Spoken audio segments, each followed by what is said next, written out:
Saya Gary Nur Abiansyah, umur 25 sekarang ya, 25. Dulu sempat sekolah di BIFA, Bali International Flight Academy. Dia posisinya itu ada di, berarti agak utara, agak ke kiri dikitnya Bali, Buleleng namanya. Kira-kira 4 jam lah dari Bandara Ngurah Rai. Dulu itu ngambil course PPL, CPL IR di sana selama kurang lebih 11 bulan. Terus lanjut ngambil ATPL Frozen di Flybase Batam, tapi ngambil ground class-nya yang di BSD. Terus ngambil multi engine-nya di Flybase juga, di Batam juga. Kenapa ngambilnya di Batam? Karena saat itu multi engine-nya BIFA bisa dibilang agak mahal dan nggak ada diskon untuk alumni.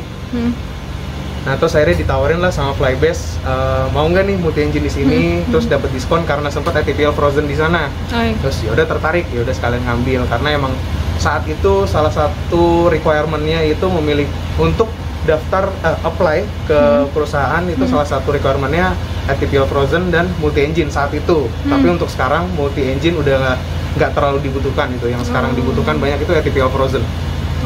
Kalau sekolah penerbangan sendiri di Indonesia ada berapa? Sekolah penerbangan di Indonesia sebenarnya bisa dibilang udah nggak kehitung, mungkin udah ratusan, mungkin udah berapa. Banyak sekali ya? Dulu di Halim itu ada Halim Perdana Kusuma ya, Halim Perdana Kusuma itu ada 5 atau berapa. Di Curug itu ada 3, itu kan ada STPI, ada Aviatera deh, Aviatera tuh kalau nggak salah di sana, Alpha Flying School juga di sana kalau nggak salah. Banyak deh sekarang, udah banyak. Udah banyak di Bandung ya? Pun ada, di Banyuwangi ada. Banyak deh, banyak banget. Terus tadi bisa dijelasin nggak tentang ATPL segala itu, bagaimana urutannya, terus yang kalau harus diambil kalau untuk sekolah penerbang itu apa aja gitu? Kalau untuk basic PPL dan CPL IR itu udah cukup sebenarnya. Cuma untuk saat ini requirement dari perusahaan mengharuskan AB Initio. AB Initio itu istilahnya kayak fresh graduate untuk pilot. Mengharuskan memiliki ATPL Frozen, jadi license ATPL Frozen. Itu tuh kayak cuma membahas tentang jet engine, tentang basic-basicnya jet engine, dan tentang peraturan-peraturannya kayak air law segala macem gitu dibahasnya di ATPL. Dan itu kayak cuma ground selama kurang lebih 1 bulan. Setelah itu setelah tes itu kita dapat license-nya. Udah sih gitu. Kalau yang pertama tadi itu apa? Basic penerbangan kan? CPL IR itu kayak udah keharusan sih, udah paket lah istilahnya, udah paket dari setiap sekolah pilot ya. PPL itu kan artinya tuh Private Pilot License. Nah, kalau CPL itu Commercial Pilot License.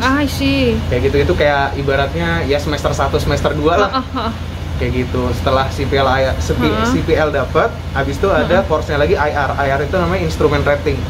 Instrument Rating itu course-nya seperti kita terbang, tapi kita nggak boleh ngelihat keluar. Yang kita lihat cuma instrumen-instrumen aja, namanya juga instrumen rating kan. Jadi yang dilihat tuh cuma instrumennya aja, instrumen pesawatnya. Karena di airline sendiri visual flying itu dipakai kayak kurang lebih baru 1000 feet lah, baru 1000 feet baru dipakai visual, karena udah ke atas udah pakainya instrumen semua. Gitu. Oke, itu ya wajib ya. Itu emang udah paket lah, udah paketnya. Terus sekarang masa studinya berapa lama? Sekarang untuk saat ini setahu saya itu udah sepaket ya. Udah sepaket, jadi dari PPL, CPL, terus IR, ATPL, multi engine, dan terakhir tuh ada jet intro namanya kalau nggak salah ya. Udah ada jet intro, jadi udah termasuk di dalam satu paket, bayarnya sekian, udah semuanya itu. Gitu. Nah, gini, kompetensi yang dibutuhkan untuk masuk ke sekolah pilot itu apa? Lulusan apa, lalu kompetensi anaknya seperti apa gitu? Dulu diharuskan untuk yang lulusan IPA. Dulu. Tapi untuk sekarang IPS pun bisa. IPS pun bisa. Dan yang harus dipersiapkan paling mental yang pertama, mental, terus bahasa Inggrisnya matengin lagi, fisika dasar, matematik yang kayak gitu yang paling penting sebenarnya fisika dasar ya, karena tanpa disadari kepake tanpa disadari kepake. Dalam kuliahnya pun ada? Dalam kuliah ada, dalam course-nya itu ada. Minimal 16, tapi untuk first solo flight itu harus 17 tahun dulu baru bisa melakukan first solo flight. Itu dulu ya, tapi sekarang udah nggak tahu deh kalau misalnya kalau emang boleh ya. Tinggi badan minimal itu seingat aku tuh 160 ya untuk berat badan ya, kira-kira ya jangan gede-gede banget lah BMI-nya. BMI ya, standar ya. Sebelum masuk sekolah pilot banyakin jogging, kardio segala macam, makanannya dijaga. Karena dulu aku waktu masuk BIPA itu ada 2 minggu itu dirindam dulu. Jadi kayak semi militer lah, semi militer betul. Semi militernya itu jadi kayak bisa dibilang kita dididik mentalnya. Dididik mental. Jadi ketika ntar kita udah masuk ke sekolah pilot dan masuk ke airline, nggak kaget. Kita udah terbiasa dengan pressure yang ada. Betul. Gitu sih, makanya yang diutamain itu mentalnya. Jadi jangan sampai fisik udah oke, terus akademiknya udah oke, udah semua, tapi ternyata mentalnya nggak siap, kasihan juga kan. Sayang ya. Tes gitu masuknya apa aja? Tes masuknya dulu itu tuh ada psikotes biasa, terus TOEIC. TOEIC ya? Iya TOEIC, benar. Ada tes TOEIC. TOEIC-nya itu tuh untuk sekolah pilot minimalnya itu 600 atau 650 gitu. Minimalnya segitu. Terus ada wawancara juga, terus ada medical check up. Itu sih. Terus ada tes tertulis matematika dan fisika dasar. Tapi itu sejujurnya itu gampang. Gampang, mirip-mirip kok sama yang di SMA dan lebih mudah sih, kayak sistem katrol segala macam kayak gitu ada. Ada ya. Kayak gitu sih. Gitu. Suka dukanya waktu sekolah? Suka dukanya. Kita ambil dukanya dulu aja. Dukanya. Yang paling pertama sejujurnya homesick. Homesick banget. Asrama ya? Karena kan aku asrama. Asrama. Dan jauh di Bali. Betul. Untuk bolak-balik aja bisa ya kira-kira berapa juta lah gitu kan. Betul. Sayang juga kalau misalnya bolak-balik gitu ya. Kalau emang kangen mah ditahan aja lah. Iya, betul. Sedih-sedihan aja di sana, banyak temen kok segala macam, main-main aja. Terus ada libur tapi? Libur ada. Sesekali kita bisa main ke Denpasar, main kemana gitu. Ini gambaran kayak kuliah sehari-harinya gimana sih? Kuliah sehari-hari sebenarnya kayak kelas gitu ya? Kelas biasa, kayak kelas. Ada praktek-prakteknya gitu? Ada simulatornya, terus ada, kita bisa bilang tuh, kalau dulu tuh namanya, ya kayak simulator sih, kalau dulu tuh FTD, cuma aku lupa singkatannya apa. Jadi kayak simulator tapi tanpa motion, tanpa gerakan. Kayak gitu. Emang mungkin di awal-awal akan kaget. Akan kaget ngerasanya karena kayak, ya ampun, wah ini berat sekali kayak gini-gini, pagi harus kelas, siang harus simulator, sorenya kelas lagi. Dulu tuh aku sempet pernah paginya itu terbang, siangnya simulator, sorenya kelas. Astagfirullah. Lumayan padat karena padetin banget, 11 bulan harus lulus kan. Gitu ya. Mau nggak mau. Iya. Mulai praktek terbangnya? Mulai praktek terbangnya itu kira-kira setelah 2 atau 3 bulan ground class. Gitu. Kurang dari 20 jam itu sama simulator sama instruktur. Setelah 20 jam atau kurang dari 20 jam itu bisa dilepas per solo. Nah itu momen serunya di situ. Seru ya. Itu sukanya di situ. Jenis pesawatnya apa tuh yang pertama? Kalau dulu di sana itu dipakai Cessna 172. Cessna 172. Standar tuh. Biasanya pakai itu. Standar sekolah pilot sekarang pakai Cessna 172. Cuma beda tahunnya aja. I see. Gitu.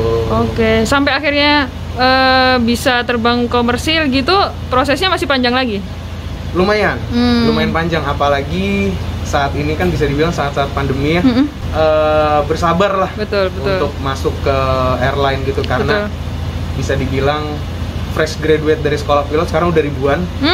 Tapi kebutuhan dari perusahaan itu sedikit. Bisa dibilang aku sebenarnya agak menyesal sedikit kenapa nggak nerusin kuliah saat itu. Bisa ya? Jadi kenapa? Karena kalau mungkin aku bisa nerusin kuliah, ngeberesin kuliah saat itu, mungkin aku mempunyai gelar sarjana ekonomi. Gitu. Jadi ya seenggaknya selagi nunggu selagi nunggu bukaan untuk apply ke perusahaan, aku bisa kerja di mana-mana dulu gitu kan. Jadi gitu itu sih. bisa untuk ini ya, pelajaran buat anak-anak yang calon Dan bisa mahasiswa jadi ya. nilai plus, jadi Oke. nilai plus untuk ketika Ngelamar. ngelamar Mm-mm. dan ketika kita udah pensiun, jadi bisa Ah. dipekerjakan di kantor. Oke, Kayak belum gitu. terlambat lah, Iya. insya Allah. Makanya kalau aku bisa bilang mending kuliah dulu. Oke. Udah kuliah beresin, kalau emang udah yakin sama keyakinannya untuk masuk sekolah pilot, bismillahin masuk sekolah. Oh, jadi mendingan kuliah dulu baru Untuk sekolah sekarang ya, pilot untuk saat ini ya.